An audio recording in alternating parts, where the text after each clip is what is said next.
Kali ini kita akan membahas tentang serangkaian sejarah yang berdarah-darah dalam kehidupan umat manusia. Inilah kisah pasukan Tatar atau Tartar yang berasal dari Mongolia di Tiongkok Utara. Kisah tentang pasukan Tatar benar-benar menakjubkan, dan jika tidak didokumentasikan di dalam kitab-kitab sejarah, kita akan berkata, ini pasti kisah fiksi atau lebih aneh dari imajinasi. Suatu kekuatan yang menyebabkan perubahan luar biasa di dunia pada umumnya dan di dunia Islam pada khususnya. Pasukan Tatar di bawah pimpinan Genghis Khan ini muncul pada masa kekhalifahan Islam Abbasiyah tahun 603 Hijriah atau 1206 Masehi. Dari Mongolia di Tiongkok Utara mereka berkembang sehingga kekuasaannya membentang dari Korea di timur hingga perbatasan negara Islam Khawarizmi di barat, dari dataran Siberia di utara hingga Laut Cina di selatan. Kekuasaan Tatar pada saat itu meliputi negara Cina, Mongolia, Vietnam, Korea, Thailand, dan sebagian Siberia, juga negara Laos, Myanmar, Nepal, dan Bhutan saat ini.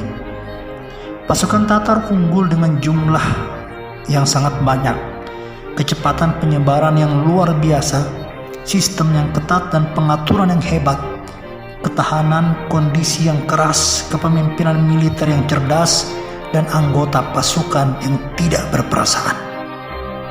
Mereka datang dan melakukan pembantaian, tidak membedakan antara pria dan wanita, atau antara bayi dan remaja, atau antara pemuda dan orang tua, atau antara seorang sipil dan prajurit pasukan. Dengan segera kerajaan mereka berkembang sampai perbatasannya mencapai jumlah yang besar dalam beberapa tahun. Dalam kurun waktu antara 617 sampai 610 Hijriah, pergerakan pasukan Tatar merambah ke Irak, Bukhara, dan Samarkand, menebar tragedi dan petaka, menumpahkan darah dan membakar rumah dan menghancurkan kota-kota. Lalu merambah ke negara-negara Kristen di Rusia, melakukan pembunuhan dan kekejaman seperti yang mereka lakukan kepada kaum muslimin. Dengan penaklukan ini, Tatar menegaskan kendali mereka atas wilayah Islam yang luas antara Cina dan Irak, antara Cina Timur dan Barat daya Rusia, dan membangun kaki mereka di semua bagian negara Khawarizmi yang sekarang mencakup negara-negara Kazakhstan, Kyrgyzstan, Tajikistan, Uzbekistan, Turkmenistan, Pakistan, Afghanistan, dan sebagian besar wilayah Iran, Azerbaijan, Armenia, Georgia, dan barat daya Rusia. Saat Genghis Khan, pimpinan tentara Mongol, meninggal tahun 624 Hijriah atau 1227 Masehi, ia telah membangun kerajaan yang luas mulai dari Korea di timur hingga Persia di barat. Kerajaan ini dibangun di atas darah dan tengkorak manusia yang sebagian besar dari kaum muslimin. Perang terus berlanjut dan seluruh wilayah Islam penuh dengan kekacauan dan perselisihan, tidak hanya di Irak dan Persia, tetapi juga di Syam, Mesir, dan berbagai kawasan. Pada tahun 635 sampai 636 Hijriah, pasukan Tatar menghancurkan kawasan Rusia secara keseluruhan dan membunuh rakyatnya yang tak berdosa hanya dalam waktu 2 tahun. Tahun 638 sampai 639 Hijriah, kaum Tatar mulai menyerang Eropa secara mengerikan, menghancurkan Ukraina, Kroasia, Hongaria, Polandia, Slovakia, dan mereka terus berlanjut hingga mencapai perbatasan negara Jerman, Austria, dan Italia.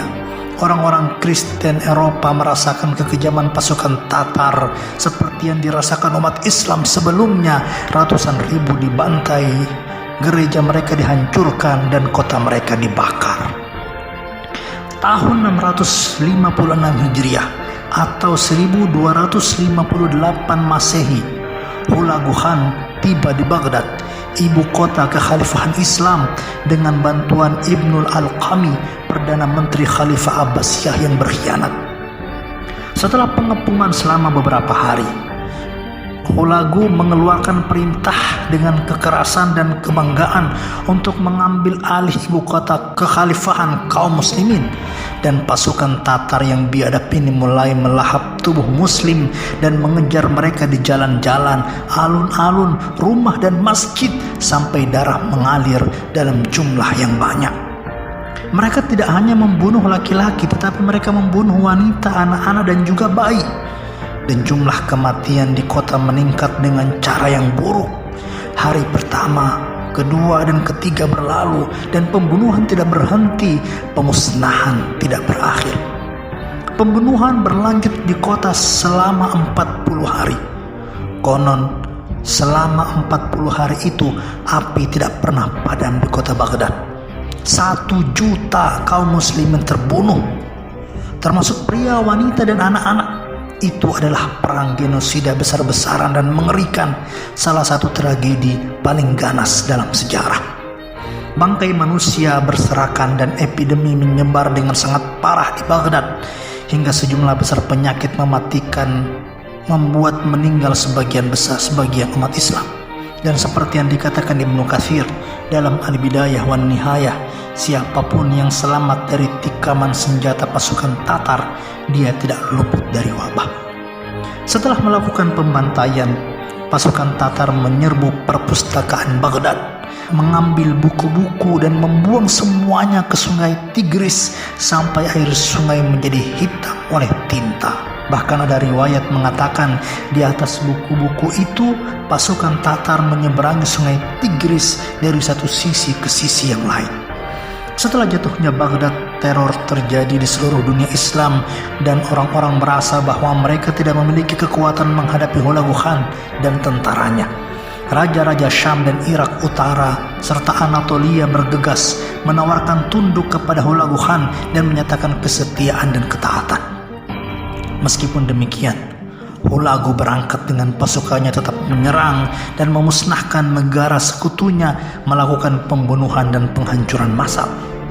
Dari Aleppo, lalu Damaskus, lalu memasuki Palestina bagian selatan dan menduduki Nablus, lalu melanjutkan perjalanannya ke Gaza dan mendudukinya.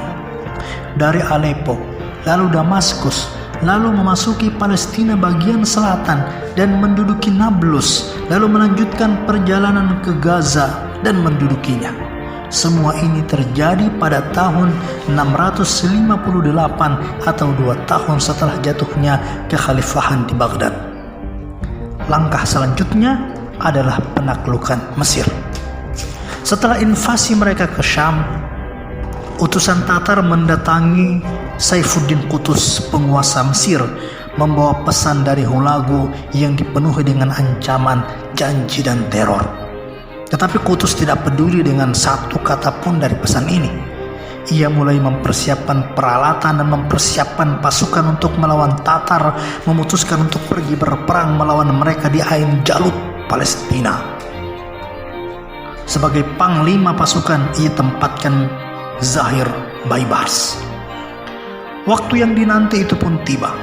Katbughal, pimpinan pasukan Tatar, tiba dengan pasukannya ke tempat pertempuran. Lalu terjadilah pertempuran dahsyat dan menjadi salah satu pertempuran paling terhormat dalam sejarah kaum muslimin. Dalam perang ini, para tentara kaum muslimin hadir dengan gagah berani dan penuh keteguhan hati. Pasukan Tatar menyerang dengan kekuatan maksimal, menunjukkan keterampilan dan kecerdikan mereka dalam pertempuran, memukul mundur pasukan muslimin. Saifuddin Qutus bangkit dengan penuh keberanian. Ia lemparkan topi perangnya ke tanah. Ia meluncur dengan teriakannya yang terkenal dan abadi, "Wa Islamah, wa Islamah, duhai Islamku, duhai Islamku." Dan ia dengan gagah berani menerjang kematian. Kalimat ini membangkitkan semangat juang kaum muslimin. Rasa gentar menerpa hati pasukan Tatar. Mereka mundur ke tempat yang jauh dari lokasi pertempuran dan kaum muslimin terus menyusul mereka dari belakang hingga seluruh pasukan Tatar hancur. Kesatria pasukan kaum muslimin di bawah pimpinan Saifuddin Qutus meluluh lantakkan pasukan terkuat dan paling menakutkan di dunia pada saat itu. Keberanian mereka menghadirkan kedamaian di muka bumi, dan sejak perang itu dominasi Tatar melemah hingga beberapa ratus tahun kemudian. Sahabat sekalian, setiap kita pasti mati, entah karena sakit, terkena wabah pandemi, akibat perang, atau yang lain. Tetapi kematian yang paling mulia adalah saat berjuang mempertahankan kehormatan dan kemuliaan agama.